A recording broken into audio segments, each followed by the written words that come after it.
how many people who are condemning what I did would know for sure they would never do anything like what I did if they knew they wouldn't get caught.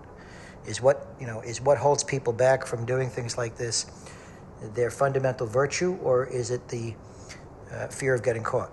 I think in many people, in case of many people, it is fundamental virtue, and I applaud those people. But I think in many, many people, it's either lack of opportunity or fear of getting caught.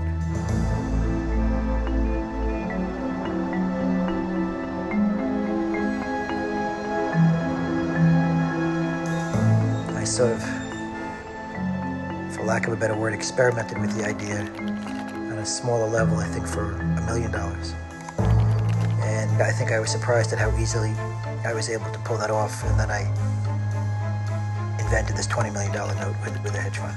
And that was in early 2004. Marc Dreier isn't Bernie Madoff. Madoff's Ponzi scheme was the biggest financial fraud in world history, stealing tens of billions from thousands of investors, while Dreier defrauded a small number of wealthy clients and hedge funds out of approximately $400 million. But with crimes of this size, it's close enough, and the documentary about Marc Dreier, Unraveled, is, in many ways, the Bernie Madoff movie we never got.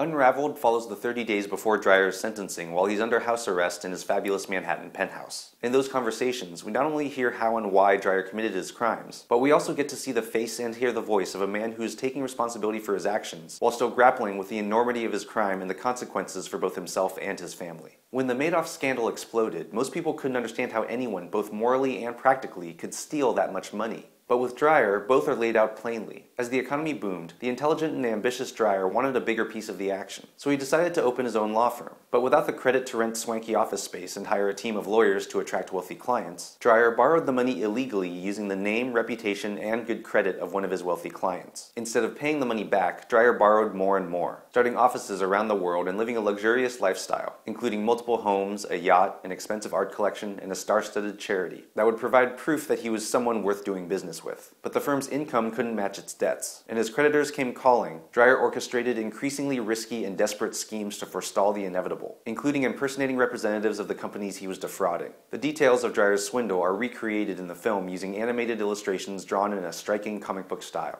But the real Dreier is a man imprisoned in his castle under the watch of armed guards, abandoned by everyone but his legal team and his college-age son, as the clock ticks down to his sentencing. It's this quiet period, as Dreier is left alone to contemplate what he did, the freedoms he'll lose, and how much of his kids' lives he'll be missing, that we never got from Bernie Madoff, making Unraveled a fascinating case study of the kind of personality that would commit such a monumental crime. Madoff was painted as a monster, a villain, and a sociopath, and very little has challenged that. The Madoffs went into hiding, Bernie's apologies were seen as self-serving and inauthentic, and later statements by Bernie and his wife about how difficult the scandal had been for their family didn't garner much sympathy. We never got to see the quiet, lonely moments Madoff must have had as the weight and consequences of his crimes bore down on him. The only time I ever felt any sympathy for Bernie Madoff is when his son, Marc, committed suicide after 2 years of shame for his father's crimes. But with Unraveled, you might feel some sympathy because you see Dreier as a human being, not a supervillain. And that's important because in the end, the crimes of Wall Street, which we're still paying for, were committed by people, not monsters. The more we're able to understand the mindset and conditions that allow such crimes, like lax regulation and a culture that reveres short-term gain, the better we'll be at preventing future financial crimes, making Unraveled an invaluable tool in that ongoing battle. I'm Jonathan Kim, and this is a ReThink Review.